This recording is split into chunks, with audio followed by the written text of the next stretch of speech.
You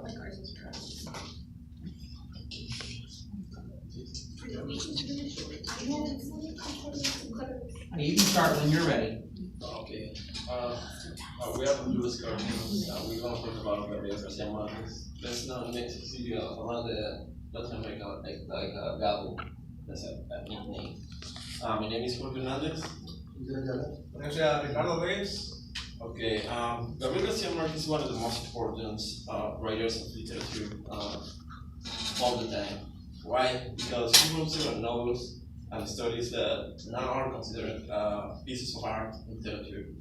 However, it is considered that his major work in literature was his contribution of magic realism. He wrote novels and short stories using this concept. Gabriel Garcia Marquez is also the youngest person to win a Nobel Prize of Literature at the age of 45, 7, something like that. But therefore, Gabriel Garcia is the best writer in magical realism because he wrote several works that now are known around the world. He used his work even to create films. He could create the stories that his grandparents used to tell him when he was a child. So important works in literature. Okay, I'm going to talk about magical realism and how Garcia Marquez introduced that magical realism in one of his stories, and a very old man, Enormous Wings. And when he won the prize novel in 1982, and that phrase comes with that novel, in which the fantastic and realistic are combined in a richly composed world of imagination. Magical realism. A magical realism or marvelous realism is a genre of narrative fiction. It is sometimes called fabulism in reference to the convention of fables, myths, and allegories. We can find that story as a fable because we can know a moral. And the moral could be you can see a miracle even if you see that a real man with enormous wings includes many aspects which may be described as magical. In the story, an old man with very poor set of wings is found and kept as a pet for several years. Also, a beautiful girl is transformed into a spider for the swing her parents and Mickey stands.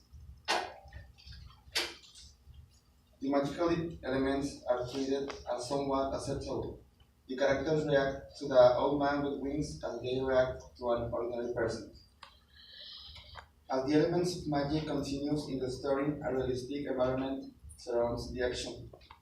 For example, when a family houses the angel, the magic in that scene could be that the angel in the realistic environment could be the action they are performed as they are selling admission to see the angel to better their financial status.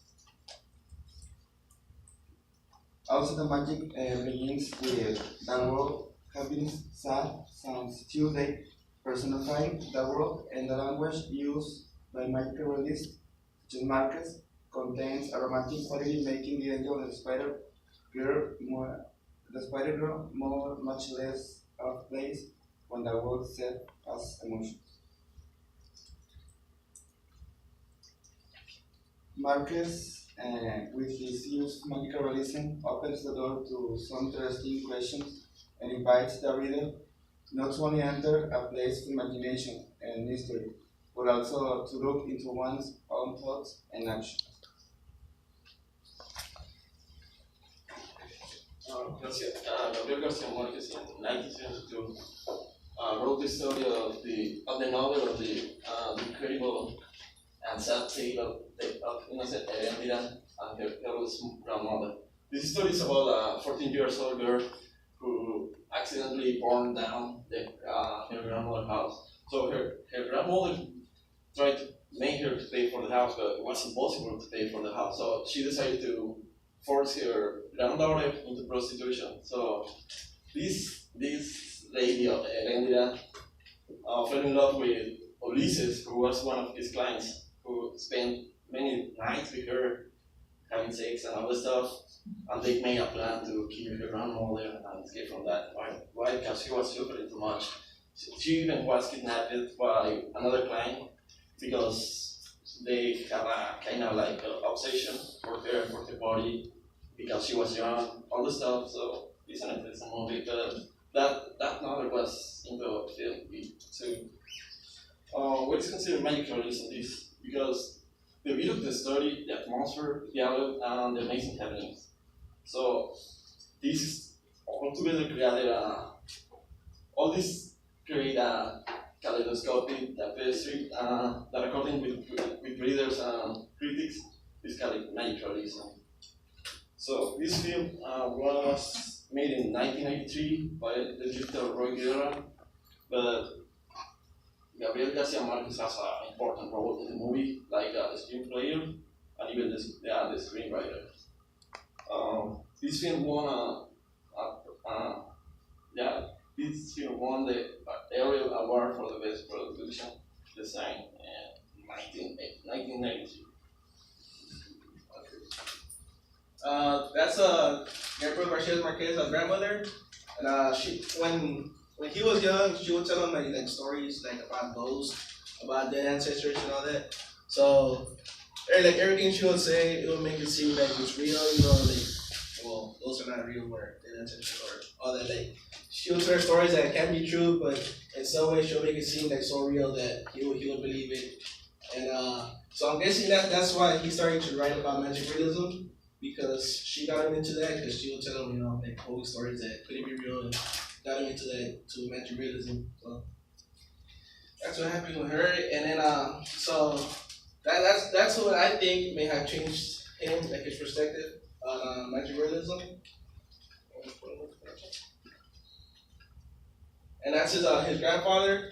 And he would have became a writer sooner, but he insisted that he wanted him to go to law school because that's what he believed in, and he wanted him to be a writer. And so he actually would have been a writer like way sooner, but since his grandfather really wanted him to be in law school, he took a while to become a journalism.